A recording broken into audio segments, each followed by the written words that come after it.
सुप्रभात प्यारे बच्चों, कैसे हैं आप सब? अच्छे होंगे, अपनी हेल्थ का ध्यान रख रहे होंगे और उसके लिए एक्सरसाइज कर रहे होंगे और अच्छा खान पान भी कर रहे होंगे। तो प्यारे बच्चों, अभी आपके सामने थोड़ा सा ये जिक्र करना चाहूँगी, जो भी आपको कार्य दिया जाता है सबसे पहले उसके नीचे लिखा होता है पीडीएफ के नीचे कि यह कार्य आपको किस में करना है, कॉपी में करना है या पुस्तक में करना है या रफ कॉपी में।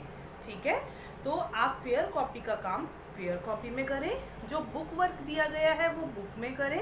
ठीक है, जो बुक की एक्सरसाइज होती है वो आपको बुक में ही करनी होती है और प्लस जो व्याकरण की बुक एक्सरसाइज होती है वो भी आपको बुक में करनी होती है।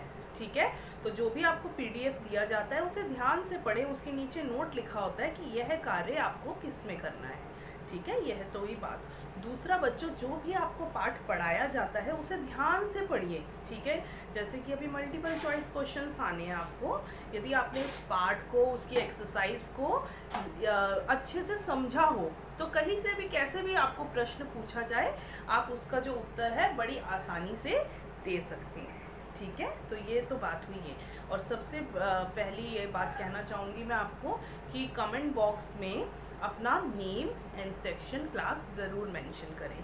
ठीक है, सब्सक्राइब करें चैनल को, लाइक करें। ठीक है, तो बच्चों अब जो हम पिछला अध्याय पढ़ रहे थे वो हमारा समाप्त हो गया है, बादल। तो बादल जो था वो आपने बहुत ही रुचिपूर्वक पढ़ा, देखा हमने कि आसमान में जो काले काले बादल छाते हैं फिर वर्षा होती है, कितना सुंदर सुंदर हमने उसमें चित्रण उसका वर्णन करा, उसको एक चित्र के रूप में अपनी आंखों के सामने रखते हुए वर्णन करा। ठीक है, तो ये जो हम आसमान देखते हैं बच्चों, क्या ये यही तक सीमित है, बादलों तक? बताओ, इस आसमान में और क्या दिखता है हमें? क्या दिखता है आपको?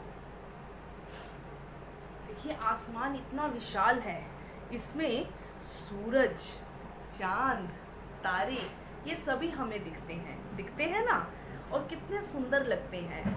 तो जिस तरीके से आपने पिछले अध्याय में वर्षा ऋतु का रहस्य जाना, तो आप जानते हैं कि चंद्रमा, सूरज, तारे, इनका क्या रहस्य है? कभी सोचा इस बारे में? जानने की कोशिश करी? तो आइए एक छोटी सी कहानी से इसके बारे में जानते हैं। आइए मेरे साथ।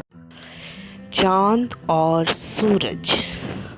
गर्मियों के दिन थे, चिलचिलाती गर्मी थी। ईशा और अनुज रोजाना की तरह अपना पसंदीदा कार्यक्रम टीवी पर देख रहे थे और बहुत ही आनंद ले रहे थे, परंतु अचानक बिजली चली जाती है।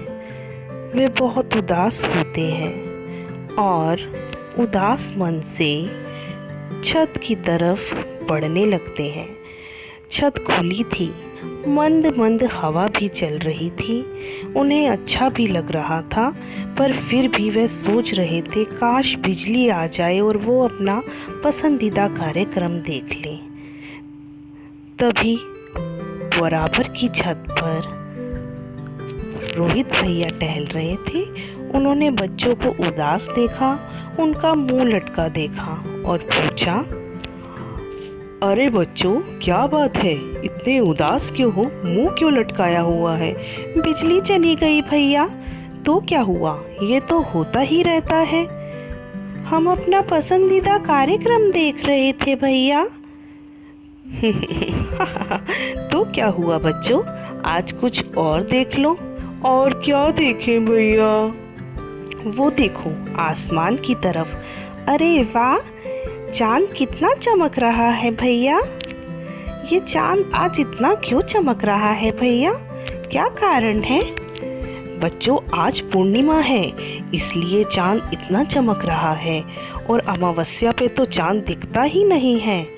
यही कारण है कि चांद आज चमक रहा है। देखो कितना अच्छा। भैया, हमें कुछ और भी बताइए ना चांद के बारे में। तो सुनो बच्चों, चांद जो है धरती के चारों ओर चक्कर लगाता रहता है। रॉकेट से कुछ व्यक्ति चांद पर भी गए और वहाँ का नज़ारा देख के उनकी खुशी का ठिकाना नहीं रहा। वहाँ पर चांद, चट्टानें, बड़ी बड़ी चट्टानें, बड़े बड़े गड्ढे मिले उन्हें। वहाँ से मिट्टी के नमूने वो धरती पर ले आए